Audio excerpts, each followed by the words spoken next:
හරි දරුවෝ. දැන් අපි සාකච්ඡා කරන්න බලාපොරොත්තු වෙන පුතේ ගැටලු අංක 7 පරිමාව සම්බන්ධ ගැටලුවක්. පුතේ අපිට කියනවා අරය ආරු ඝන සිලින්ඩරාකාර තැටියක ඝනකම 4න් 3කි. සිලින්ඩරාකාර තැටියක් තියෙනවා පුතේ. එහි ඝනකම 4න් 3කි. එයාගේ අරය R කියලා කියනවා. එහෙනම් පුතේ අපි මුලින්ම කරන්න ඕනේ චූටි රූපයක් අඳගන්න එක තමයි පුතේ මුලින්ම කරන්න ඕනේ. පරිමාව සම්බන්ධ ගාන පුතාලා අනිවාර්යෙන්ම දරුවෝ රූපයකට යන්න. එතකොට මෙයා ඇවිල්ලා 4න් 3යි. මෙයාගේ උස පුතේ ඇවිල්ලා 4න් 3යි. එතකොට අරය ඇවිල්ලා පුතේ R කියලා කියනවා. සිලින්ඩරාකාර තැටියේ පරිමාව ෆයි සහ R ඇසුරෙන් සොයන්න. සිලින්ඩරාකාර තැටියේ පුතේ රෝම ඉලක්කම් 1. සිලින්ඩරයේ පරිමාවනේ පුතේ අහන්නේ. එතකොට සිලින්ඩරයේ පරිමාව ලැබෙනවා. සිලින්ඩරයේ පරිමාව ලැබෙනවා පුතේ 5r වර්ගයේ h මගින් 5r වර්ගයේ h මගින් ලැබෙනවා. එතකොට පුතේ 5 සහ r ඇසුරෙන් අපිට කියන්නේ. එතකොට පුතේ අපි ලියනවා 5r වර්ගය උස ඇවිල්ලා පුතේ උස ඇවිල්ලා දරුවෝ 4න් 3යි කියලා දීලා තියෙනවා. උස පුතේ ඇවිල්ලා 4න් 3යි කියලා දීලා තියෙනවා. එතකොට පුතේ 4න් 3 කියනගේ ගන්න දරුවෝ ඉස්සරහට එනවා 4න් 3යි 5r වර්ගය කියලා ලැබෙනවා සිලින්ඩරයේ පරිමාව. සිලින්ඩරයේ පරිමාව පුතේ ලැබෙනවා 4න් 3යි 5r වර්ගය කියලා ලැබෙනවා. ඊට පස්සේ කියනවා පතුලේ අරය 2r සහ උස 6ක් වන ඝන ලෝහ කේතුවක පරිමාව 5 සහ r ඇසුරෙන් සොයන්න. එහෙනම් පුතේ මම ඒකටත් දරුවෝ රූපයක් අද ගන්නවා. මෙන්න පුතේ ඔය කියන කේතුව එයාගේ අපිට දීලා තියෙනවා පතුලේ අරයක් සහ ඍජුසක් දීලා තියෙනවා. එහෙනම් පුතේ මේකේ මොන බලන්න අපිට කියනවා පතුලේ අරය 2r. පතුලේ අරය දරුවෝ 2r වෙනවා. උස සෙන්ටිමීටර් 6ක් වෙනවා. ඝන ලෝහ කේතුවක් 5 සහ r ඇසුරෙන් සොයන්න.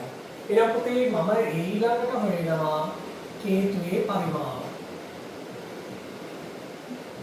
කේතුවේ පරිමාව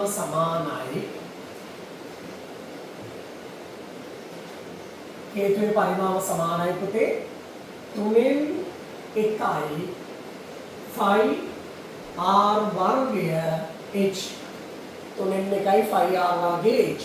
එතකොට පුතේ එනවා 3න් 1 ගුණ කිරීම 5 ඇසුරින් යහන්නේ. එහෙනම් 5 එහෙම්මම තියෙනවා.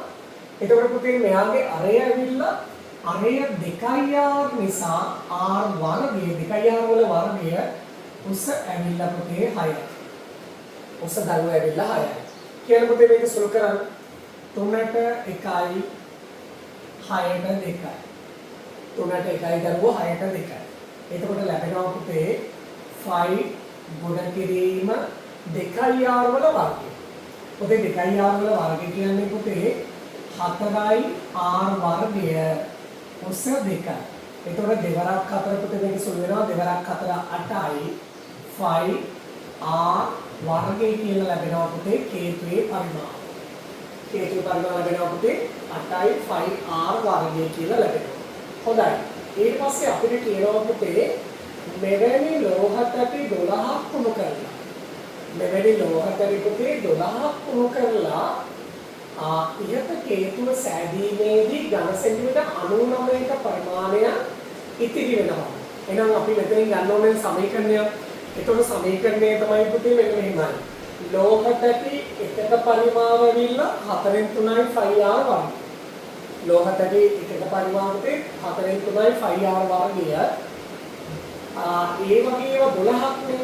එතකොට මේ වගේ ඒවා 12ක පරිමාව සමාන වෙන්නේ මේ කේතුවේ පරිමාව ධන 99ට. එයි අපි කියන ලෝහ තැටි 12ක් උණු කරනවා. ලෝහ තැටි 12ක් උණු කරලා කේතුවක් හදද්දී ඉතිරි වෙනවා පුතේ කොච්චරද? ඝන සෙන්ටිමීටර් 99ක ප්‍රමාණයක් ඉතිරි වුණා. එහෙනම් දරුවෝ අපිට මේ ආකාරයට ගන්න පුළුවන් පුතේ. මම ලියනවා මේ තමයි පුතේ ලෝහ තැටියක පරිමාව. ඒ කියන්නේ ලෝහ තැටිය කියන්නේ පුතේ සිලින්ඩරයේ පරිමාව. සිලින්ඩරයේ පරිමාව ඇවිල්ලා 4න් 3යි 5r වර්ගය. එතකොට ඒ වගේ පැටි 12ක් කියන්නේ මේක 12න් ගුණ කරන්නේ. දැන් මෙයාව උණු කරනවා. මෙයාව උණු කරලා හදන්නේ හේතුවක්නේ. එතකොට ඔන්න එහා පැත්තේනවා 8යි 5 r වර්ගය. එතකොට හේතුවකුත් හදලා පුතේ මොකද වෙන්නේ? තව ඝන සෙන්ටිමීටර් 99ක් ඉතිරි වෙනවා. ඒක සමාන වෙන්න ඕන නම් මේ ලෝහ පැටි 12 පරිමාව උණු කරලා ලැබෙන පරිමාව සමාන වෙනවා හේතුයේ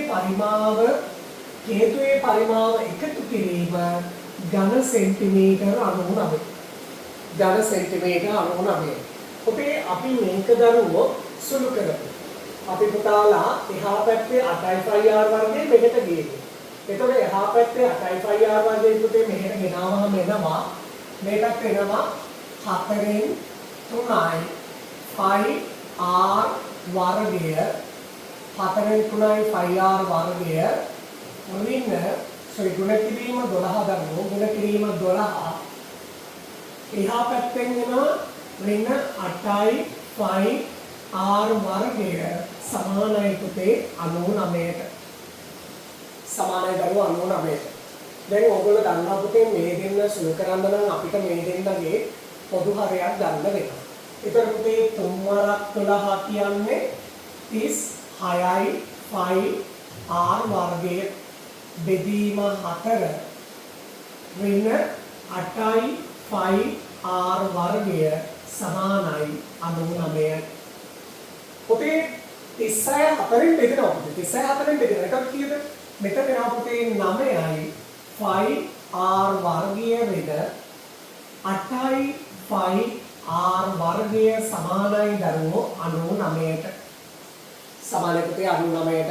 එතකොට 9යි 5r වර්ගයෙන් 8යි 5r වර්ගය අඩු කරගන්න පුතේ ඉතිරි වෙන්නේ 5r වර්ගයන්නේ. අන්න 5r වර්ගය 5r වර්ගයේ සමානයි පුතේ කෙලින්ම 99ට. 99ට පුතේ. එතකොට ලැබෙනවා පුතේ දැන් අපෙන් බලමු අපෙන් උත්තරේ අහන්නේ මොකක්ද කියලා. පුතේ අපෙන් අහන්නේ දරුවෝ r වල අගය. පුතේ r වල අගය මෙන්න මේ පිළිතුර ලැබෙන බව පෙන්වන්න. එහෙනම් පුතේ මම දැන් මෙතන 5 වෙනුවට පුතේ 5 වල අගය එහා පැත්තට ගන්නවා. එහෙනම් පුතේ ඒ කියන්නේ දෙපසම 5 වලින් බෙදෙනවා. මේ පැත්තත් බෙදෙනවා දරුවෝ 5 වලින් බෙදෙනවා. හරි.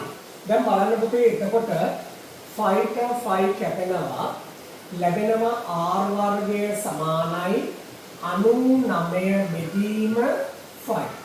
එතකොට r වර්ගයනේ දෙපසකම දානවා වර්ගමූලය. එතකොට දෙපැත්තටම පුතේ වර්ගමූලය දැම්මම එනවා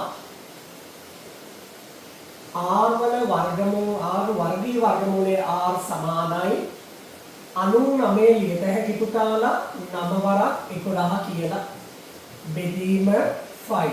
9 ගන්න දරුවෝ වර්ගමූලයෙන් ඉවතට. අපිට අවශ්‍ය පිළිතුර ලැබෙනවා r සමානයි 9 වර්ගමූලයේ 3යි මූල 11 බෙදීම 5 කියලා ලැබෙනවා දරුවෝ. අපිට පරිමාව සම්බන්ධ ගැටලුව. ඒතර පුතාලට ලඝු ගණක භාවිතා කළ ඉතිරි කොටස පිළිතුර ලබා ගන්න ලැබෙනවා.